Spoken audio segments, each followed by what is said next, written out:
అమ్మ నమస్తే. నమస్తే అమ్మా. చాలా రోజులవుతోందమ్మా మీతో మాట్లాడి నేను. నేను కూడా. చాలా రోజులవుతుంది. అవును. ఈరోజు ఎట్లైనా సరే నేనే కూర్చొని మీతో మాట్లాడాలని డిసైడ్ అయిపోయాననమాట. నాకు సంతోషంగా ఉంది.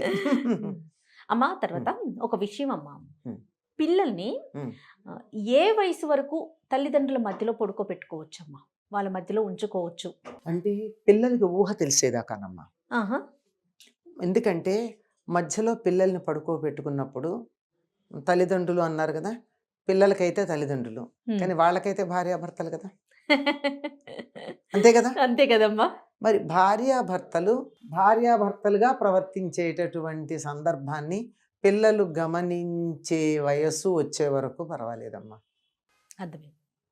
లేకపోతే పిల్లలు రకరకాల భావాలకు లోనవుతారు. హ్మ్. ఉదాహరణకి తల్లి మీద తండ్రి చెయ్యి వేశాడు అనుకోండి, హ్మ్. హ్మ్. ఏమక్కర్ల ఊరికే ఇట్లా చెయ్యి వేస్తే కూడా పిల్లలకి పొజిటివ్ ఫీలింగ్ ఉంటుంది.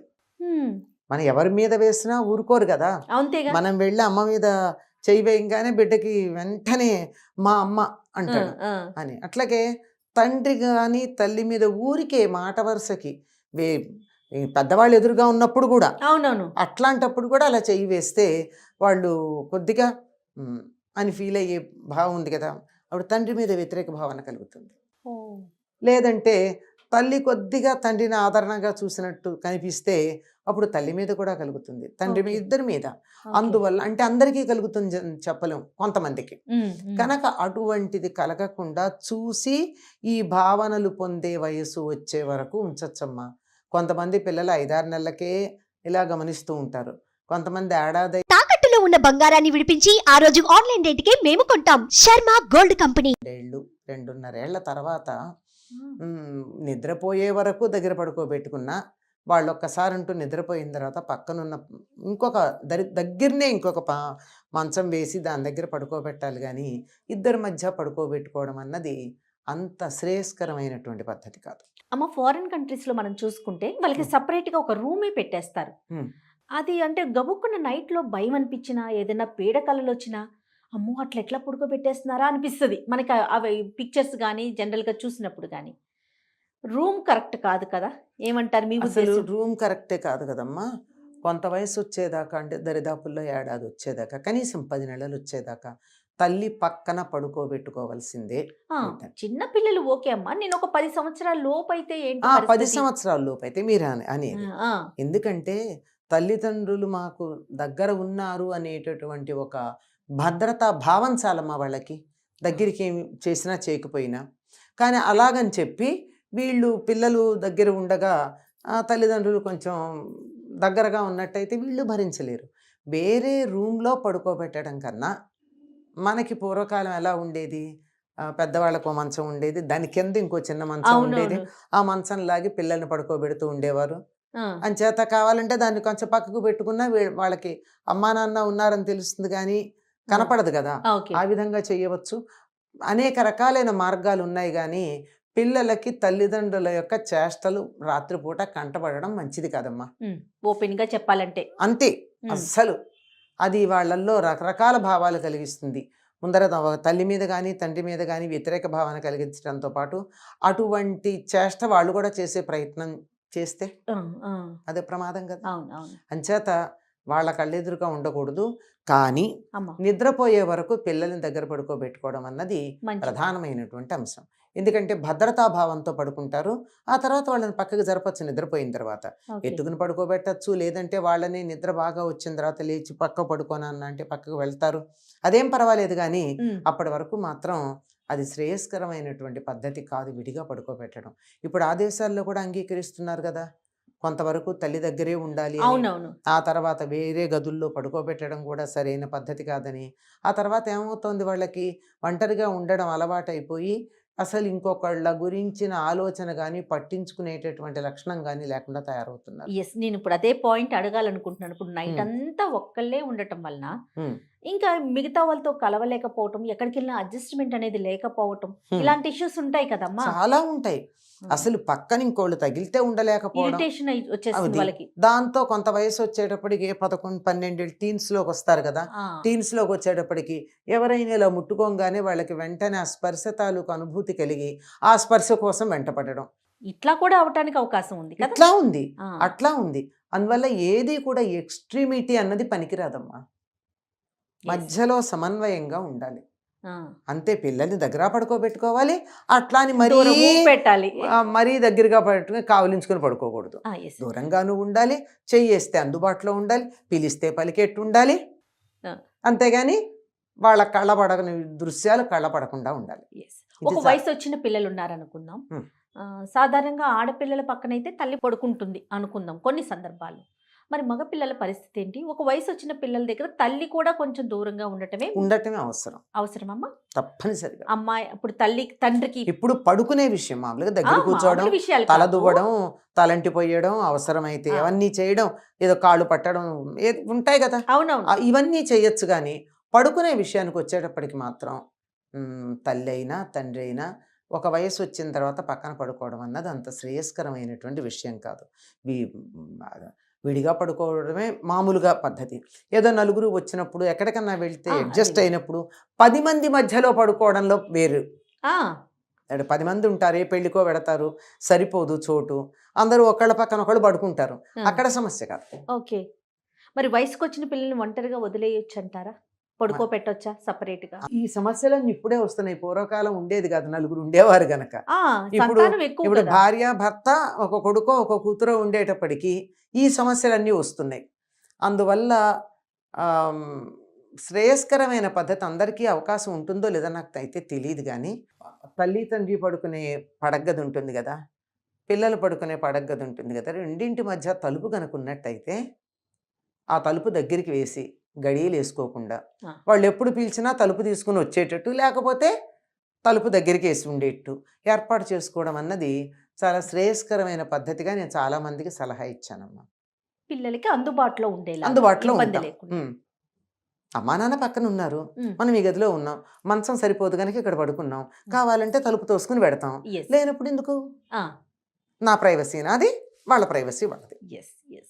అదే ఆ రకం. ఇప్పుడు బేసిక్గా మనకు ఒక కాన్సెప్ట్ ఉందనుకోండి, అమ్మా.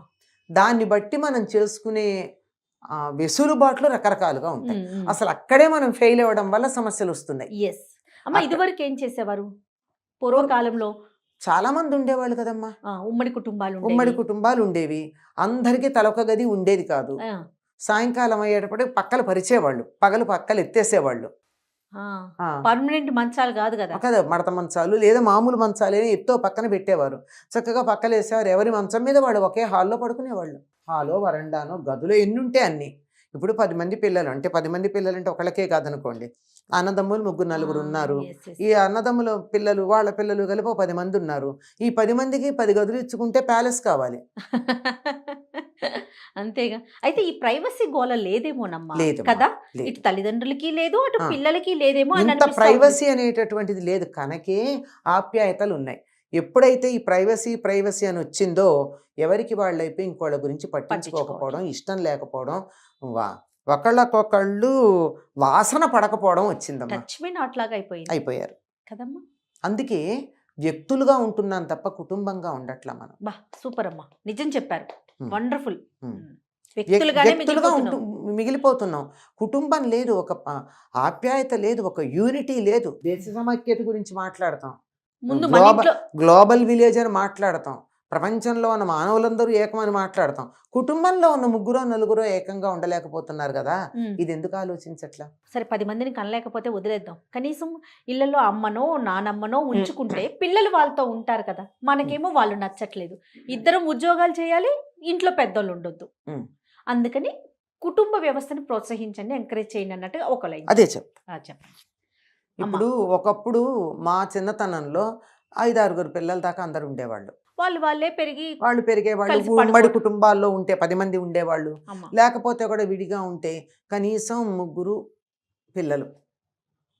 తర్వాత 1 or 2 వచ్చింది, ఆ తర్వాత ఓన్లీ 1 వచ్చింది, ఆ తర్వాత 1 or none వచ్చింది, ఇప్పుడు నన్ను వచ్చింది. మాకు పిల్లలు వద్దనుకునే వాళ్ళు ఎంతమంది లేరు. అవునవును, చూస్తూ ఉన్నాం కదా. ఇలా వచ్చేసింది దేనివల్ల అంటే ఒక రకమైన అభద్రతా భావం పేరెంట్స్కి, పిల్లలకు కాదు. అమ్మా, మేము పిల్లల్ని పెంచలేం, ఇది పిల్లలంటే బాధ్యత, వాళ్ళని చూసుకోలేం. చూసుకోలేకపోతే ఎందుకు చూసుకోలేరు? ఉద్యోగం దేనికి? మేము బాగుండడానికి. ఇవాళ బాగున్నావు, రేపటి సంగతి ఏమిటి? అది ఆలోచించట్లేదమ్మా. ఆలోచించట్లా. ఆ, అసలు దీనికి అంతటికి గొప్ప పరిష్కారం ఉండనే ఉంది. నేను ఎప్పుడూ నా విద్యార్థులకు చెప్తూ ఉంటాను. వాళ్ళు చాలామంది నాకు ఫీడ్బ్యాక్ కూడా ఇస్తారు. అమ్మా. మీరు మీ అత్తగారినో అమ్మ అంటే ఆ ఆడపిల్లలకైతే అత్తగారు, అబ్బాయికైతే అమ్మ. ఆ, అత్తగారినో అమ్మగారినో ఇంట్లో పెట్టుకోండి. ఏమవుతుందంటే ఒకవేళ ఒక అత్తకి కోడలు పరాయిది తిడుతుంది, విసుక్కుంటుంది, నో ప్రాబ్లం. ఉమ్, నీ పిల్లల్ని తన వాళ్ళుగా చూసుకుంటుంది కదా. ఒక నానీ కన్నా బెటర్ కదా, ఒక ఆయా కన్నా బెటర్ కదా. Why don't you think like that? yes, నువ్వు ఎంత exactly. విజిలెన్స్ పెట్టాలి ఒక ఆయానో నానీనో పెడితే? అవును. వాళ్ళు ఏం చేస్తున్నారో ఏం తెలుసు?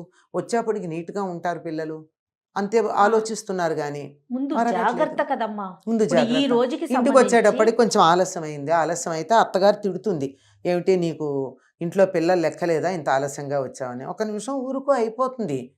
చూడలేక అన్నది. ఆఫీస్లో బాస్ తిడితే పట్టలేదా, అత్తగారు తిడితే ఏం మాయరోగం పడ్డానికి? బాగా చెప్పారమ్మా.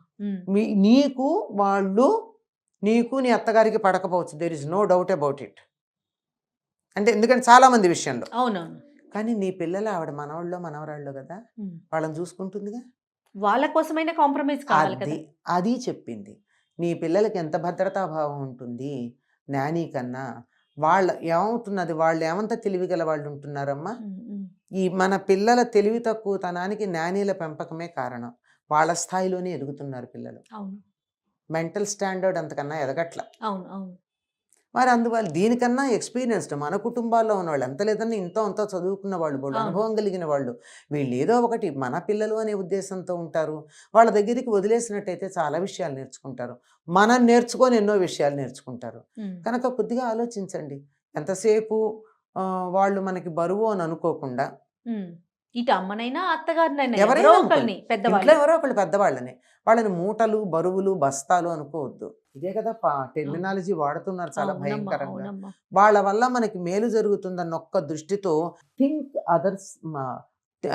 Think about the problem from other side. వాళ్ళ వైపు నుంచి ఆలోచించాలి. వాళ్ళ వైపు నుంచి, మన వైపే, మనమే, అంతేనా? వాళ్ళదేం కాదు, మనమే. వాళ్ళు ఉంటే మనకి బరువు అనుకునే దగ్గర ఆ. నుంచి వాళ్ళు ఉంటే మనకేం లాభం అన్న దృష్టిలోంచి yes, yes. ఆలోచించుకున్నట్టయితే ఆ, బాగుంటుంది. ఇప్పుడు పిల్లలు వాళ్ళ దగ్గర పడుకుంటారు. ఆడపిల్ల అనుకోండి, మేనత్తో నాయనమ్మో వాళ్ళిద్దరూ ఒక గదిలో పడుకుంటే ఆ పిల్లకి భద్రత, మీరు హ్యాపీగా ఉండొచ్చు. yes. అంటే వీళ్ళ సుఖాన్ని చెడగొట్టే వాళ్ళు కూడా ఉంటే ఉండొచ్చు, ఆ, ఎక్కడా ఉంటారు. yes. ఇప్పుడు అందరూ అలా ఉంటారని చెప్పలేం, అలా ఉండరని కూడా చెప్పలేం. అందువల్ల మన జాగ్రత్తల్లో ప్రతి సమస్యని మనకున్నటువంటి పరిస్థితుల్లో మనకి చేతనైన రీతిలో దాన్ని పరిష్కరించుకునే ప్రయత్నం చేయాలి. Every problem is unique. చాలా బాగా చెప్పారమ్మా. నమస్తే.